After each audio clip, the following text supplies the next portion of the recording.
नमस्कार दोस्तों, डिजिटल शिक्षा के ऑनलाइन प्लेटफॉर्म पे आप सभी का हार्दिक स्वागत है। आज की क्लास में हम चर्चा करेंगे पुष्पभूति वंश के ऊपर। यह चर्चा एक विस्तृत तौर पर चर्चा होगी, इसलिए इस क्लास को पूरा देखिएगा। यदि आपको क्लास पसंद आए तो चैनल को एक बार सब्सक्राइब जरूर करें, वीडियो को लाइक करें और कमेंट करके अपना फीडबैक अवश्य दें।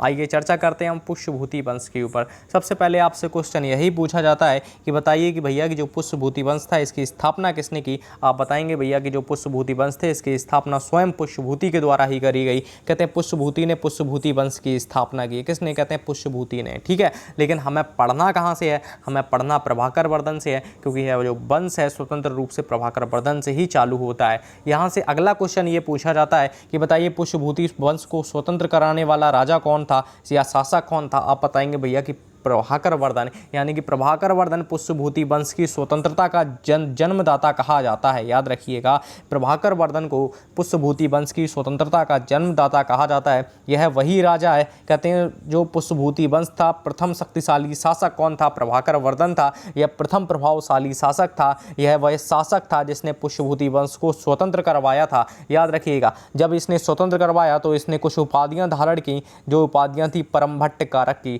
कहते हैं परमभट्ट कारक की उपाधि किसने ग्रहण की? आप बताएंगे भैया कि प्रभाकर वर्धन ने परमभट्ट कारक की उपाधि धारण की। और कौन सी दूसरी उपाधि धारण की? कहते हैं महाराजाधिराज जैसी इसने सम्मानजनक उपाधियां धारण करी हैं। याद रखिएगा, बेहद ही महत्वपूर्ण लाइन है। कहते हैं परमभट्ट कारक की उपाधि किसने धारण की? आप बताएंगे भैया कि प्रभाकर वर्धन ने। अगला क्वेश्चन आपसे पूछा जाए कि महाराजाधिराज की उपाधि किसने धारण की? आप बताएंगे प्रभाकर वर्धन के द्वारा यह दोनों उपाधियां धारण करी गई हैं। ठीक है, देखिए प्रभाकर वर्धन की जो पत्नी का नाम था वो यशोमती था। प्रभाकर वर्धन की पत्नी का नाम यशोमती था और इनके दो पुत्र थे और एक पुत्री थी। जो बड़ा पुत्र था उसका नाम राज्यवर्धन था, जो छोटा पुत्र था उसका नाम हर्षवर्धन था। ठीक है, तो बड़े पुत्र का नाम राज्यवर्धन, छोटे पुत्र का नाम हर्षवर्धन, जो एक कन्या थी वो राजश्री थी। ये तीनों बेहद ही महत्वपूर्ण है, ध्यान से समझिएगा, क्योंकि आगे की जो क्लास है या क्लास आपको बिल्कुल कहानी की तरीके से समझाई जाएगी। और क्लास एक बार अवश्य पूरी देखिएगा। यदि आपको क्लास पसंद आए तो चैनल को सब्सक्राइब जरूर करें और वीडियो को लाइक जरूर करें और कमेंट करके अपना फीडबैक अवश्य दें। देखिएगा, अब हमने आपको बताया कि भैया हर्षवर्धन राज्यवर्धन की एक बहन थी, और उस जो बहन थी यानी कि राजश्री का विवाह कन्नौज के शासक मौखिर शासक होते हैं ग्रह वर्मा के साथ हो गया। कहते हैं राजश्री का जब विवाह हुआ, राजश्री का विवाह मौखिर राजा ग्रह वर्मा के साथ विवाह हो गया। याद रखिएगा, अब ग्रह वर्मा की हत्या कौन करता है? कहते हैं ग्रह वर्मा की हत्या कर देते हैं देवगुप्त। कहते हैं मालवा के शासक होते हैं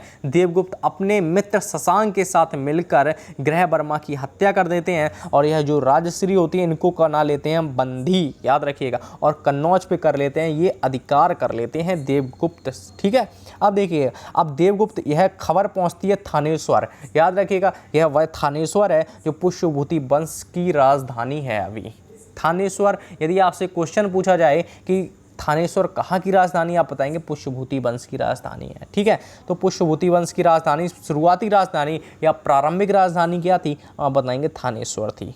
ठीक है, अब देखिए राजश्री को बंदी बनाकर कौन ले गया? कहते हैं देवगुप्त ले गया। यह खबर किसके पास पहुंचती है? कहते हैं राज्यवर्धन के पास पहुंचती है। हमने आपको बताया था राज्यवर्धन यानी कि राज्यवर्धन होता है भाई किसका? राजश्री का। ठीक है, यह और उस समय यह होता है शासक, उस समय यह शासक होता है। कहते हैं इसके खबर पहुंचती है राजवर्धन के पास। राजवर्धन निकलते हैं अपनी सेना को लेकर और मार देते हैं। किसकी हत्या करते हैं? कहते हैं देवगुप्त की हत्या करते हैं।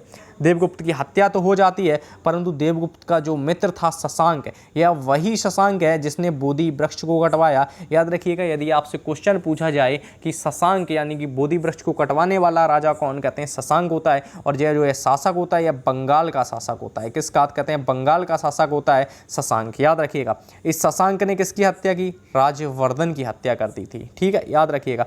तो राजश्री का विवाह किसके साथ हुआ? मौखिर राजा ग्रह वर्मा के साथ राजश्री का विवाह होता है। ग्रह वर्मा की हत्या मालवा के शासक देवगुप्त कर देते हैं। अब देवगुप्त ले जाते हैं बंदी बना के राजश्री को और कन्नौज पे कर लेते हैं अपना अधिकार। यह खबर पहुंचती है राज्यवर्धन के पास। राज्यवर्धन कर देते हैं देवगुप्त की हत्या। जब राज्यवर्धन देवगुप्त की हत्या कर देते हैं तो इस हत्या का बदला लेता है कौन? इसका मित्र शशांक लेता है। याद रखिएगा, यह वही शशांक है जिसने बोधि वृक्ष को कटवाया। यदि आपसे क्वेश्चन पूछा जाए कि बताइए कि जो बोधि वृक्ष को कटवाने वाला शासक, आप बताएंगे भैया शशांक होता है, बंगाल का शासक होता है। ठीक है, यह वह शशांक है जिसने राजवर्धन की हत्या की। जो बोधि वृक्ष है, वर्तमान का बोधि वृक्ष अगर आपसे पूछा जाए अपनी पीढ़ी का कौन सा है, आप बताएंगे भैया कि 5वां अपनी पीढ़ी का होता है। अब चर्चा करते हैं हम हर्षवर्धन के ऊपर। आशा करते हैं अभी तक की क्लास आपको समझ में आई होगी और अच्छे तरीके से एक कहानी के माध्यम से समझाने का हम आपको पूरा प्रयास कर रहे हैं। यदि आपको क्लास पसंद आ रही हो तो एक बार चैनल को सब्सक्राइब जरूर करें।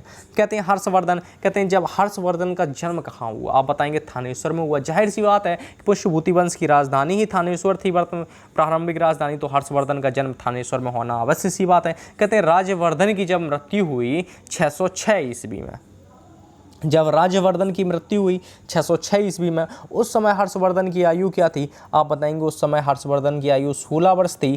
कहने का तात्पर्य यह है कि हर्षवर्धन का राज्याभिषेक 16 वर्ष की आयु में हो गया था। ठीक है, हर्षवर्धन 16 वर्ष की आयु में राजगद्दी के ऊपर बैठा। यदि आपसे यह क्वेश्चन पूछा जाता है कि बताइए हर्षवर्धन राजगद्दी पर कब बैठा, हर्षवर्धन का राज्याभिषेक कब हुआ, कहते हैं 16 वर्ष की अवस्था में हुआ था। ठीक है, तो हर्षवर्धन को शिलादित्य के नाम से भी जाना जाता था। क्वेश्चन पूछा जाए भैया शिलादित्य के नाम से किसे जाना जाता था, आप बताएंगे शिलादित्य के नाम से तो हर्षवर्धन को जाना जाता था। ठीक है, इन्होंने यानी कि कहने का तात्पर्य हर्षवर्धन ने परम भट्टकारक नरेश की उपाधि धारण की है। हर्षवर्धन ने कौन सी, कहते हैं परम भट्टकारक नरेश की उपाधि धारण की है। ठीक है, याद रखिएगा। हर्ष ने शशांक को पराजित किया। देखिए, जब हर्ष ने अपनी बहन का पता लगाया राजश्री का और अपने भाई की मृत्यु का बदला लेने के लिए उसने बंगाल के शासक शशांक को पराजित किया और कन्नौज के ऊपर अपना अधिकार कर लिया। किसके ऊपर अधिकार किया, कहते कन्नौज के ऊपर उसने अपना अधिकार कर लिया हर्षवर्धन ने और कन्नौज को अपनी राजधानी बनाया। क्वेश्चन अगर आपसे पूछा जाए कि बताइए हर्षवर्धन ने अपनी राजधानी किसे बनाया, कहते हैं कन्नौज को बनाया। यदि यहाँ से एक और क्वेश्चन पूछा जाए हर्षवर्धन जो प्रारंभिक राजधानी थी वो क्या थी, आप बताएंगे थानेश्वर थी, परंतु हर्षवर्धन ने अपनी राजधानी कन्नौज ले आए। कहते हैं कन्नौज के ऊपर इन्होंने अधिकार कर लिए और कन्नौज पर अपनी सत्ता को स्थायित्व जमाने के लिए, कन्नौज हाथ से ना जाना पाए, इसलिए इन्होंने कन्नौज को ही अपनी राजधानी बना लिया। और जब यह अपनी बहन राजश्री का पता लगा रहे थे उस समय शशांक की हत्या के बाद, यानी कि शशांक जब इन्होंने वध किया उसके बाद यह अपने बहन का पता लगा रहे थे, तो कारण क्या था, बहन के पति की हो चुकी थी मृत्यु। उस समय सती प्रथा प्रचलित हुआ करती थी, तो बहन इनकी सती होने जा रही थी। उसी समय इन्होंने अपनी बहन को ढूंढा और सती प्रथा को निषेध किया। यदि आपसे क्वेश्चन पूछा जाए कि हर्षवर्धन ने अपने शासनकाल में सती प्रथा को गैर कानूनी कर दिया था, याद रखिएगा। ठीक है, हर्षवर्धन और पुलिकेशन द्वितीय के मध्य एक युद्ध होता है। ठीक है, देखिए हर्षवर्धन क्या करते हैं, उत्तर भारत को तो जीत लेते हैं, उत्तर भारत को जीत लेते हैं, यह होती है नर्मदा नदी। अब यह बढ़ते हैं दक्षिण की ओर। जब यह दक्षिण की ओर जा रहे थे तो यहाँ पे बैठे थे भैया पुलिकेशन द्वितीय। तो हर्षवर्धन और पुलिकेशन द्वितीय के बीच एक युद्ध होता है नर्मदा नदी के तट पर। हर्षवर्धन और पुलिकेशन द्वितीय के मध्य एक युद्ध होता है। जो है युद्ध होता है, इसमें विजय होता है कौन, आप कहेंगे पुलिकेशन द्वितीय, इसमें विजय होता है। हार किसकी होती है, हर्षवर्धन की है, हार होती है। कहने का तात्पर्य यह है कि पुलिकेशन द्वितीय ने हर्षवर्धन को हराया और उसका दक्षिण भारत में उसको आने से रोका। याद रखिएगा, दक्षिण भारत में उसे आने से रोका है। यहाँ से अगला क्वेश्चन यह पूछा जाता है, सबसे महत्वपूर्ण क्वेश्चन यह है कि बताइए ह्वेनसांग किसके शासनकाल में भारत आया। तब आप बताएंगे भैया कि जो ह्वेनसांग था वो हर्षवर्धन के शासनकाल में भारत आया था। ठीक है, ह्वेनसांग किसके काल में भारत आया, आप बताएंगे हर्षवर्धन के शासनकाल में आया। या वही ह्वेनसांग है जिसे यात्रियों का क्या कहा जाता है, राजकुमार कहा जाता है, जिसकी पुस्तक का नाम क्या होता है, कहते हैं सीयू की। किसकी पुस्तक, आप बताएंगे ह्वेनसांग की पुस्तक है। ठीक है,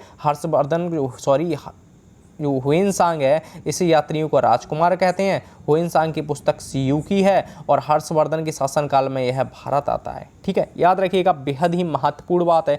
यदि आपको क्लास पसंद आ रही हो तो चैनल को एक बार सब्सक्राइब जरूर करें, वीडियो को लाइक करें। और यदि आपने हमारी पिछली क्लास जो गुप्त काल के ऊपर हुई है संपूर्ण रूप से UPSSC पेट को ध्यान में रख के, उसके सिलेबस को ध्यान में रख के और उसमें पिछले वर्षों विगत वर्षों में आए हुए प्रश्नों को UPSSC के द्वारा जो परीक्षाएँ कराई गई हों उसको MCQ के जो क्वेश्चन थे उनको हम थ्योरी के रूप में परिवर्तन करके आपके सामने प्रस्तुत कर रहे हैं। यदि आपको क्लास पसंद आ रही हो तो एक बार चैनल को सब्सक्राइब जरूर करें।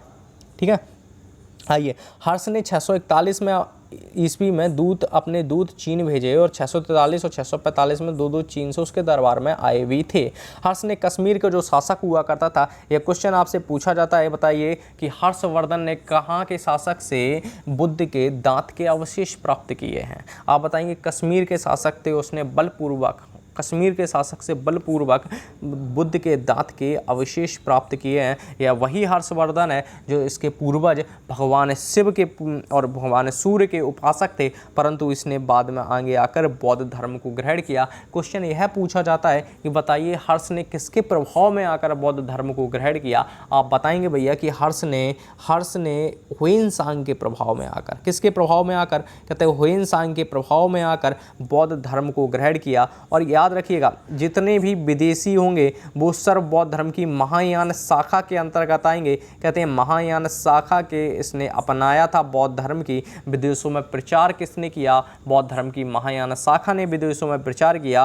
ह्वेनसांग के प्रभाव में आकर इसने महायान शाखा को ही अपनाया बौद्ध धर्म की। याद रखिएगा, कहने का तात्पर्य इसने बौद्ध धर्म को आश्रय दिया। और हर्ष के समय नालंदा जो विश्वविद्यालय था, नालंदा विश्वविद्यालय बौद्ध धर्म की शिक्षा का एक प्रमुख केंद्र बन चुका था। याद रखिएगा, बेहद ही महत्वपूर्ण लाइन है। ठीक है, क्लास पसंद आ रही हो तो एक बार चैनल को सब्सक्राइब जरूर करें। कहते हैं हर्ष के समय प्रयाग में प्रति 5वें वर्ष, हर्ष के समय प्रयाग में प्रति 5वें वर्ष एक समारोह का आयोजन किया जाता था। यह जो समारोह था वो महामोक्ष परिषद के नाम से किया जाता था। कहते हैं अगर आपसे क्वेश्चन पूछा जाए बताइए महामोक्ष परिषद का आयोजन कहाँ होता था, आप बताएंगे भैया प्रयाग में।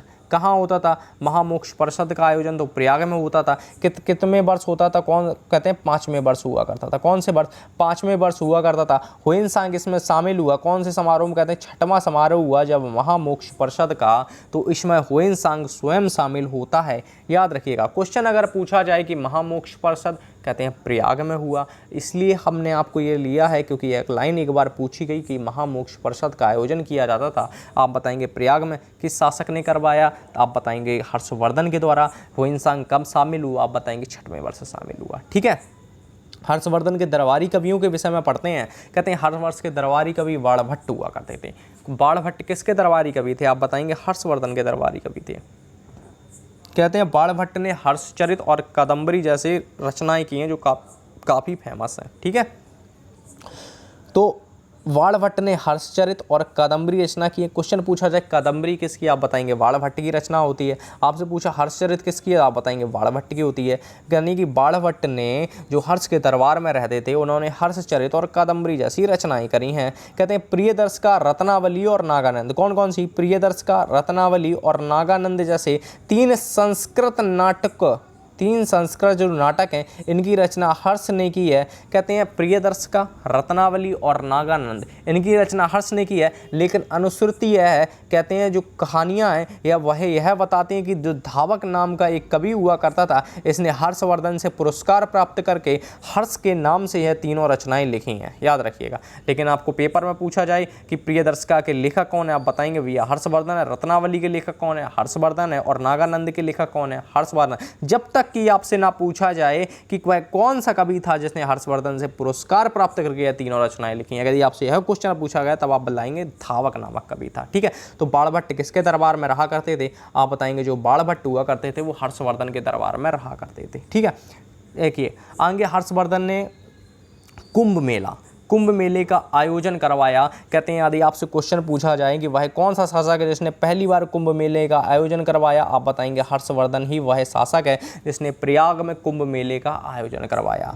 हर्ष के काल में ही महामोक्ष परिषद का भी आयोजन किया जाता था प्रयाग में। ठीक है, हर्ष ने सती प्रथा पर प्रतिबंध लगाया। कहते हैं हर्ष ने के सती प्रथा पर प्रतिबंध लगाया। कहा जाता है कि सम्राट हर्षवर्धन ने अपनी बहन को सती होने से बचाया था। जब हर्षवर्धन ने देखा कि उसकी बहन सती होने जा रही है, उनको रोका और उसी समय से कहते हैं जो सती होना अवैध घोषित कर दिया, गैर कानूनी, अपने राज्य के अंतर्गत संपूर्ण उत्तर भारत में गैर कानूनी हो गया। क्योंकि संपूर्ण उत्तर भारत में हर्षवर्धन का राज हुआ करता था। नर्मदा नदी के तट के बाद उस साइड इसका राज्य संपूर्ण उत्तर भारत में हुआ करता था। ठीक है, और यह नर्मदा नदी उत्तर भारत दक्षिण भारत की विभाजन कही जाती है। कहते हैं हर्षवर्धन को अंतिम हिंदू सम्राट भी कहा जाता था, परंतु वह ना तो कट्टर हिंदू था और ना ही सारे देश का शासक था। ठीक है, याद रखिए हर्षवर्धन का जो शासन था सिर्फ और सिर्फ उत्तर भारत में था। यह क्लास बेहद ही महत्वपूर्ण। यदि आपको क्लास पसंद आई हो तो चैनल को एक बार सब्सक्राइब जरूर करें, वीडियो को लाइक करें और कमेंट करके अपना फीडबैक अवश्य दें। यदि आप हमारे चैनल पर लाए हैं तो अवश्य ही चैनल को सब्सक्राइब करें, क्योंकि हम आपके लिए हिस्ट्री की UPSSC पैट के हिसाब से विशेष तौर पे ध्यान में रख के आपके लिए क्लास चला रहे हैं। आपके लिए ज्योग्राफी की, आपके लिए स्ट्रेटेजी के और करंट अफेयर की भी क्लास चलाएंगे। इसलिए चैनल को एक बार सब्सक्राइब जरूर करें, वीडियो को लाइक करें, कमेंट करके अपना फीडबैक अवश्य दें। जय हिंद, ध्यान रखिएगा अपना।